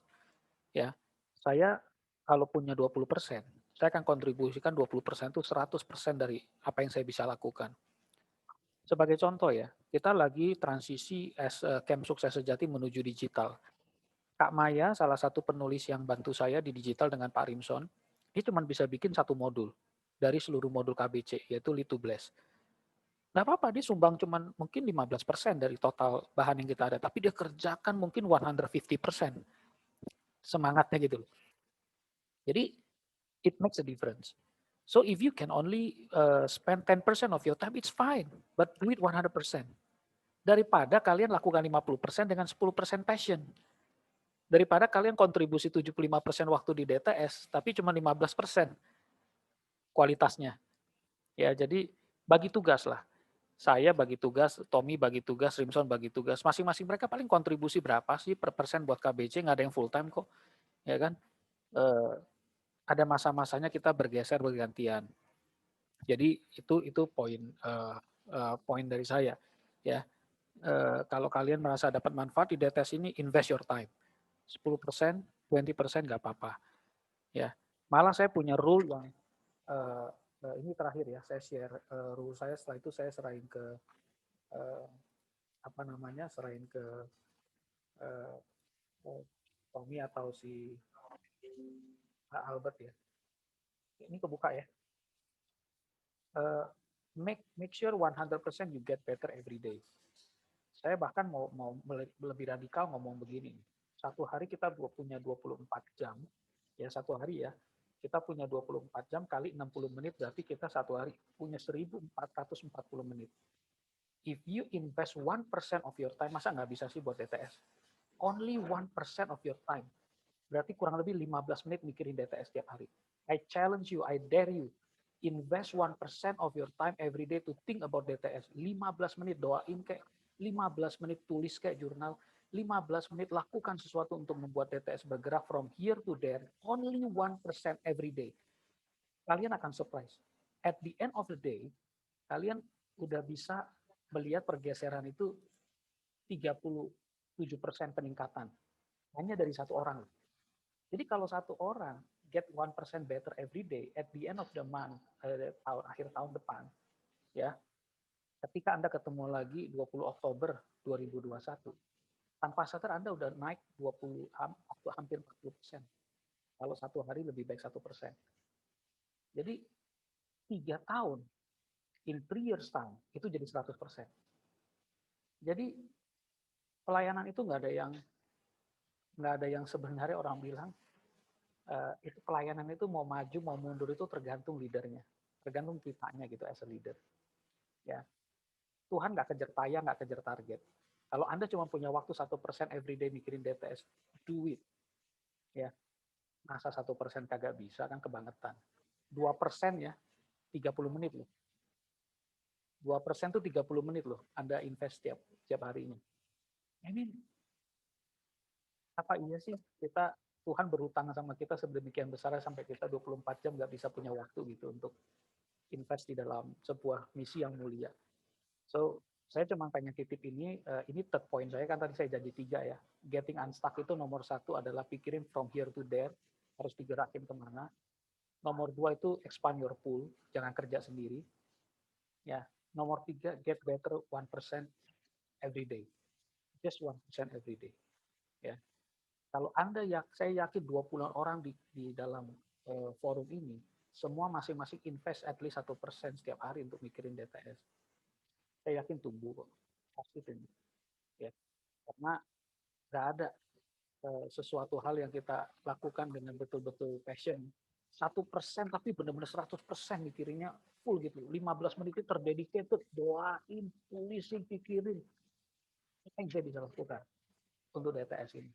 Dan jangan lupa, jangan punya roh teritorial ya. Semarang mikirin Semarang. Jangan apa yang Anda pikirin bisa buat nasional. Harus punya mental bahwa ini untuk bangsa, ini untuk kota, ini untuk masyarakat, untuk anak-anak muda gitu. So, I want to leave you with ini semua tadi ya. From here to there, expand your pool, sama get better 1% every day. Itu challenge saya. Mungkin saya serahkan untuk closing challenge-nya juga ke Albert maupun Tommy atau Pak Rimson, silakan.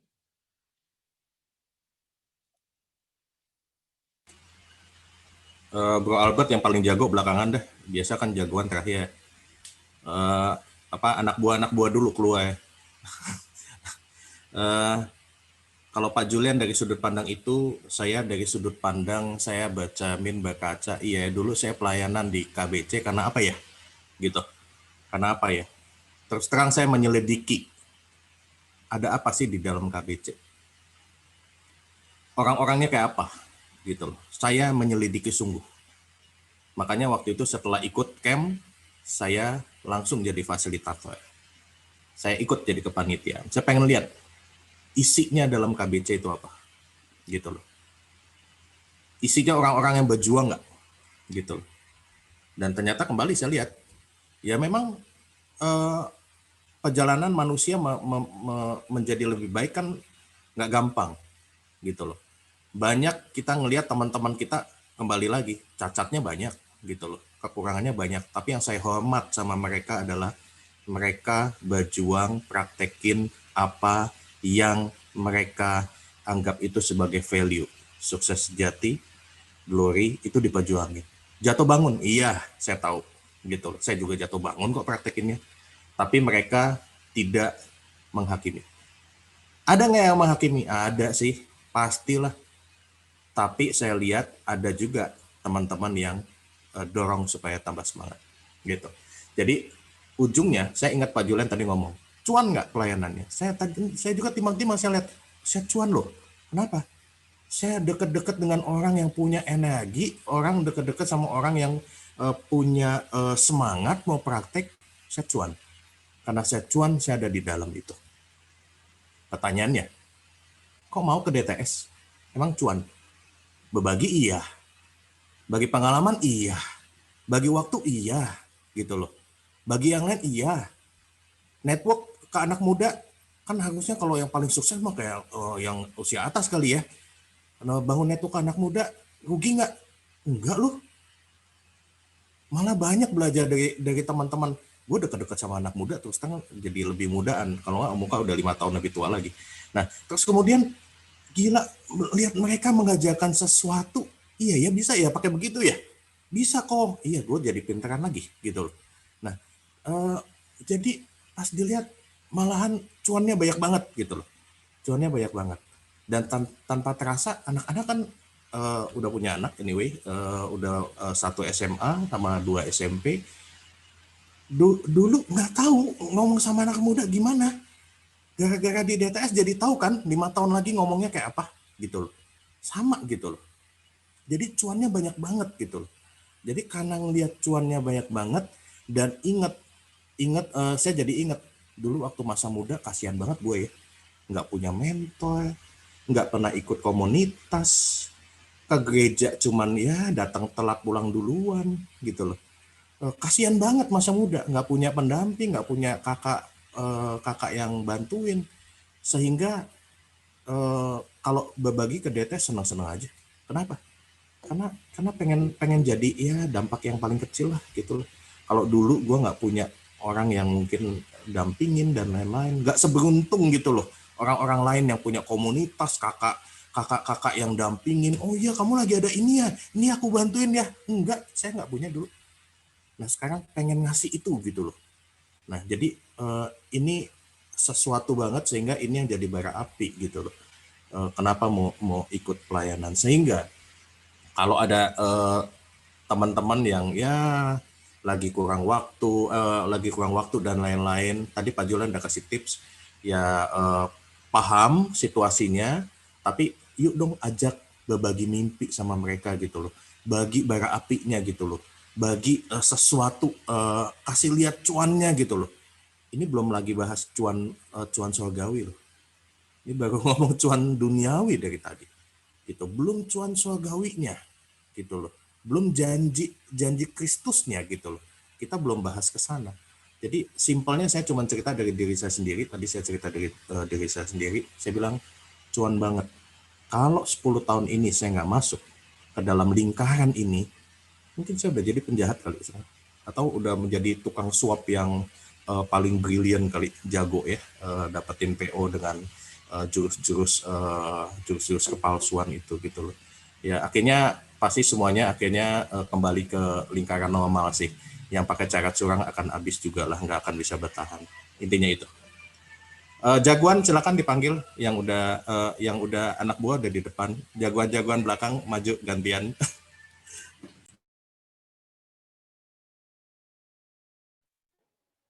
Iya, mungkin kalau dari saya sih teman-teman, saya tuh pengalaman komunitas saya sudah lama. Ingat banget pertama kali starting komunitas, dari komunitas cuma 2-3 orang sampai kita bisa berkumpul setiap minggu sampai ratusan orang begitu. 100 orang kami ingat. Dan itu berjalan cukup lama gitu ya. Saya cuma belajar satu hal sih, maksudnya nggak butuh banyak orang untuk apa ya, sadar adalah tempat yang terlalu banyak orang. Tapi yang penting sedikit orang, hati yang 100% gitu ya untuk melayani dan juga melihat bahwa ini adalah sebuah wadah yang bisa memberikan warisan dan juga memberikan sebuah manfaat buat generasi muda, maka udah cukup gitu. Cukup arti kata bahwa semangat ini, dengan semangat itu kita akan bergerak maju, dan dengan semangat ini ya kita akan menggerakkan banyak orang dan orang-orang akan datang. Jadi kalau misalnya tadi Kristo nanya, menurut saya yang paling penting adalah tidak patah semangat. Kita seringkali patah semangat karena orang lain kesannya tidak memiliki prioritas untuk apa yang kita lakukan. Kita mudah patah semangat karena berpikir bahwa kok lu nggak punya hati yang sama. Nah seringkali itu membuat kita jadi lelah. Tapi yang saya cuma mau bilang bahwa fokus kita bukan kepada siapa yang melakukannya, tapi fokus kita kepada apa yang kita lakukan, apa yang sedang kita berikan. Ya kalau kita bilang kita lakukan buat Tuhan, harusnya nggak ada masalah orang menolak kita, orang nggak memberikan waktunya secara maksimal.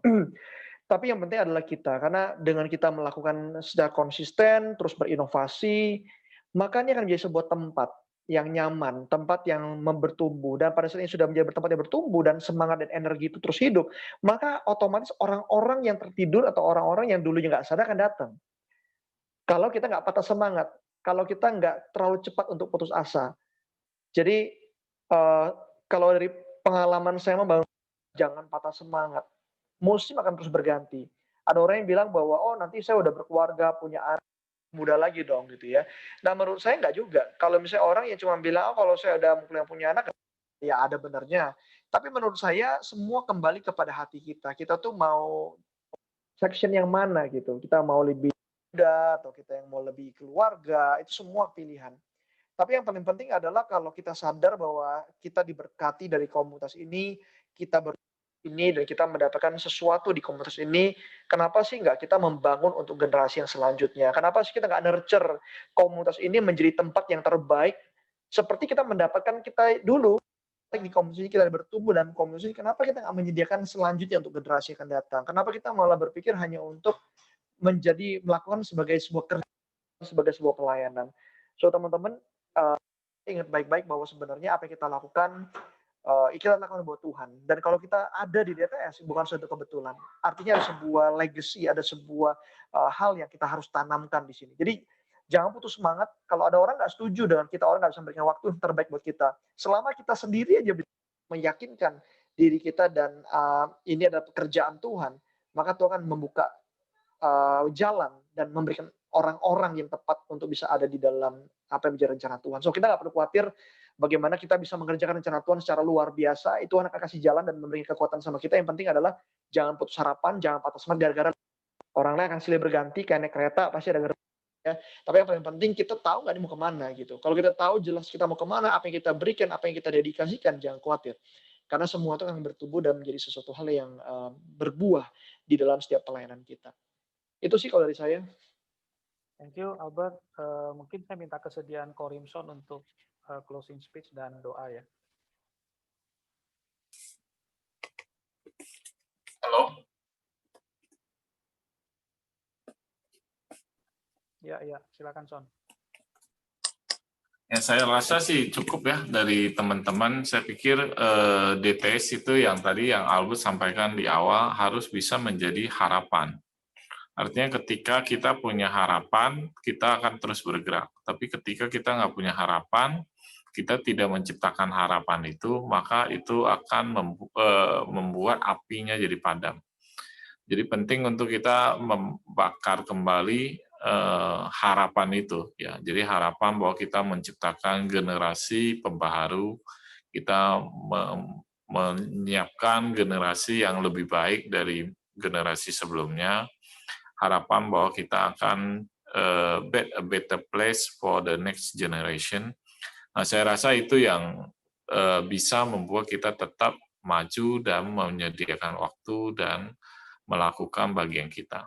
Ya, saya rasa sih itu sesuatu yang bisa jadi pegangan kita ya. Jadi DTS ini adalah harapan untuk masa depan, harapan buat KBC mendatang, harapan buat generasi mendatang, dan harapan bisnis kita yang akan datang. Karena seringkali tanpa kita sadari, teman-teman kita di waktu muda, ya dalam 10 tahun, 20 tahun kita nggak tahu apa yang terjadi dengan hidup dia.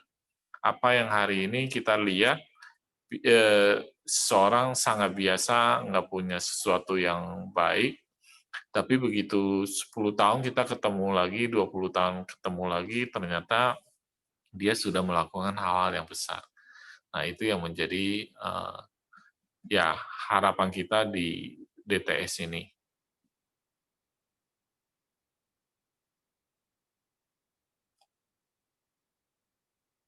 Oke. Halo?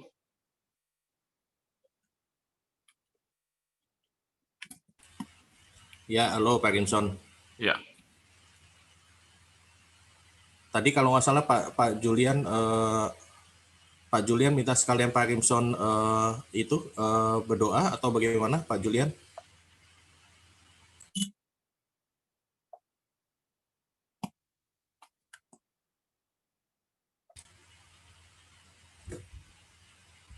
Ya, mungkin sekalian itu aja kita doa tutup, kemudian setelah itu kita masih bisa lanjut ngobrol-ngobrol lagi ya setelah ini ya.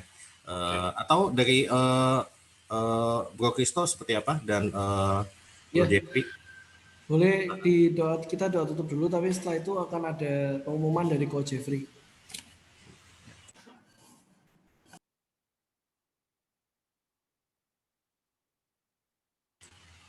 Doa tutupnya special request ya dari Pak Rimson ya. Iya, Bro Kristo nggak boleh ngomong. Kak Rimson minta didoakan untuk teman-teman tim kita di Semarang. Oke.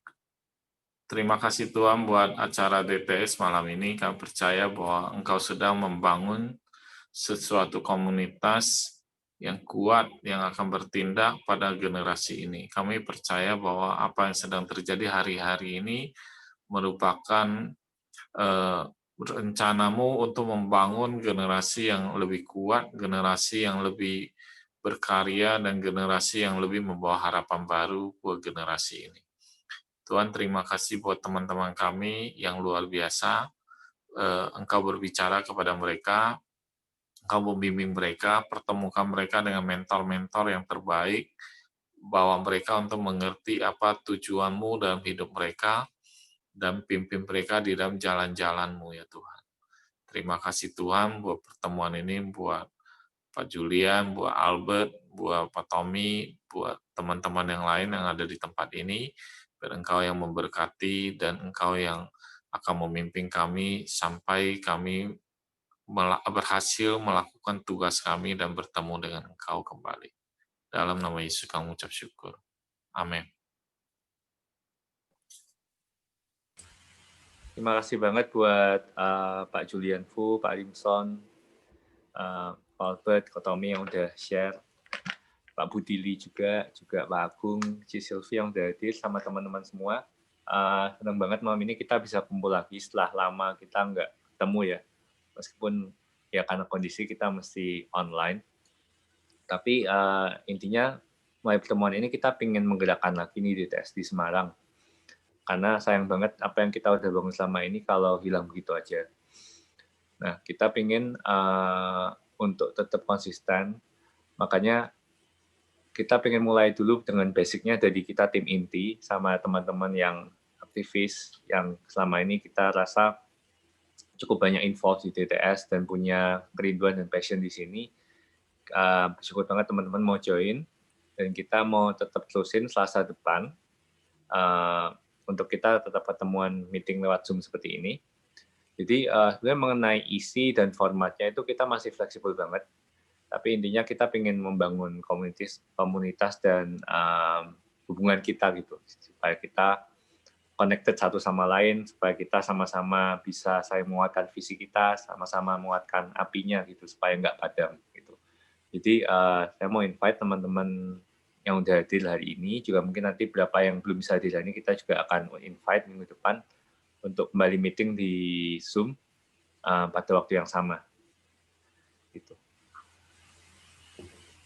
Sebetulnya hari ini mau kita bagi kelompok ya, kok. Cuman karena waktunya mungkin terbatas, jadi. Batas. Jadi next week ya kita ya selain kita mikirin bareng soal DTS, kita juga pengen sharing-sharing kehidupan kita juga sih nanti.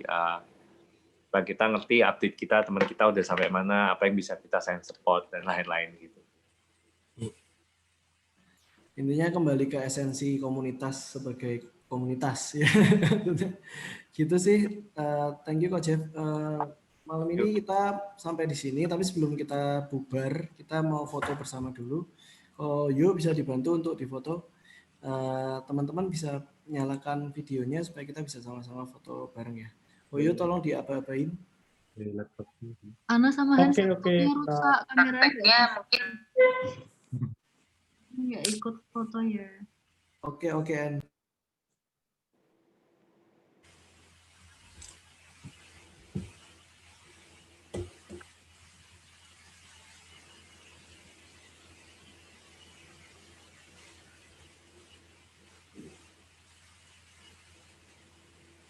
Ya, Kohyonya ke-mute. Kita nggak kedengeran 1, 2, 3-nya. Udah Oke, terlalu oke, ambisi maaf. jadi pembicara ini. Yuk, akhir. Cleaning service 1, 2, 3. buat cleaning Oke, service gitu punya. saya dulu. Belum. Sekali lagi ya.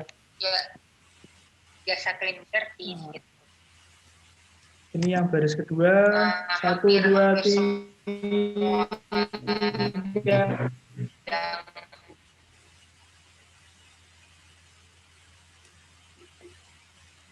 Sudah.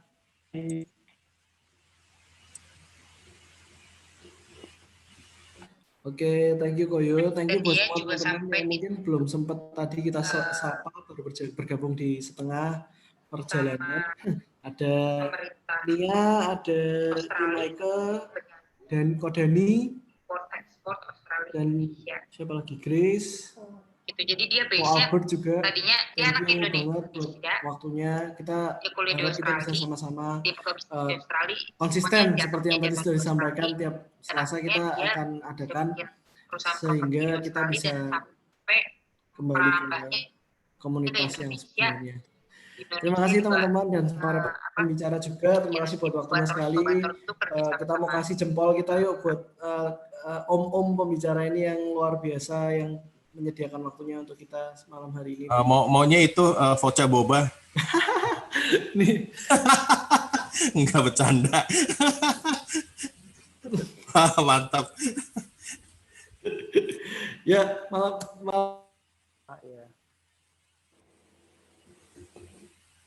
Commute. Commute, bro. Thank you teman-teman buat waktunya malam hari ini. Setelah ini teman-teman akan kita invite ke dalam satu grup. Nanti kami akan infokan lebih lanjut. Harapannya dari situ kita bisa benar-benar road to DTS Semarang 2.0. Selamat malam semuanya, Tuhan memberkati. God bless. Malam, thank you. Kalau mau lanjut ngobrol-ngobrol silahkan ya teman-teman. Lanjutlah, kalau Albert udah siap sampai jam 11 itu. Udah pakai liatin bajunya tuh. Udah siap sampai jam 11 kalau Albert. Mungkin kalau tadi ada yang belum tersampaikan tanya jawabnya bisa ditanyakan sekarang. Iya. Oh ternyata ada Bu Irma juga, Mami Irma. Oh iya, ada Bu Irma ya. Bu Irma tolong dibuka kameranya Bu seluas-luasnya. Karena kalau hati pasti udah dibuka seluas-luasnya. Tuh Jadi ada hari Maike ini kita juga tuh, ada Maike, ada Fanny. Tuh hari ada ini Bu kita Irma tuh. Si Bu Irma gayanya jauh-jauh. begini, liatin tuh. Liatin tuh begini. Ada Ci Silvi. Malam ini ada Coach Jeff dari Sydney, ada Natasha dari Seoul. Internasional ya DTS Semarang ya. Iya, internasional ya. Kayak itu apa kelas internasional waktu itu di net atau di Trans. Oke, thank you semua. Aku juga pamit ya. Ko Albert disandra aja sampai jam 11-an deh, Pak. Thank you Ko Tommy, thank you Ko Ko Albert. Albert di mute, dia kan nggak dengar. Oh, dengar ya. Jangan dong. Jangan dong. Tadi ada yang profilnya pakai Kim Jong Un. Itu siapa tuh Kim Jong Un? Oh, kok Aza nih. Sa. Oh, Asa ya. Gue lihat tuh ada Kim Jong Un ikut pertemuan DTS Semarang. Wah, keren juga. Kita dimata-matai. Ya, bro mau tanya, Korut kapan nih rudalnya berangkat? Oke, bro, sis, thank you banget semua. Thank you Ko Tommy. Aku duluan ya. Thank you semua. Bye.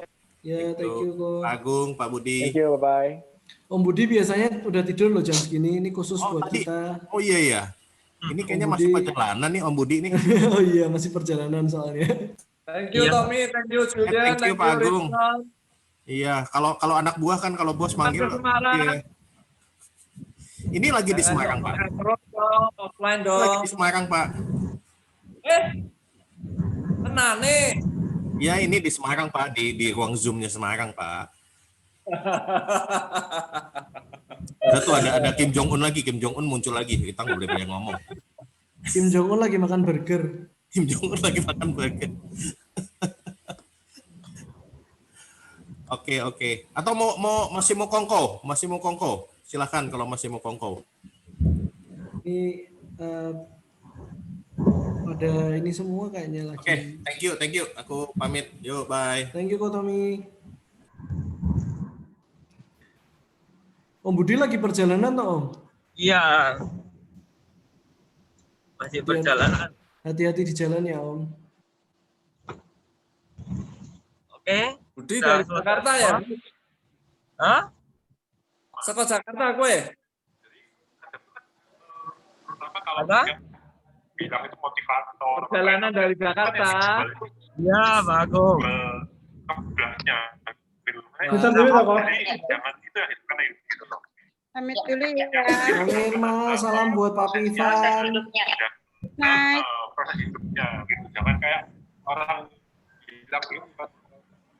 Itu dia Depo aja bisa menjadi orang terkaya di dunia. Oke, mungkin kita akhiri aja. Direktur gitu. Jadi Masih recording dong ternyata. Oke, thank you teman-teman semua buat waktunya. See you next Tuesday minggu depan. Kita ngobrol-ngobrol lagi. Selamat malam khusus buat yang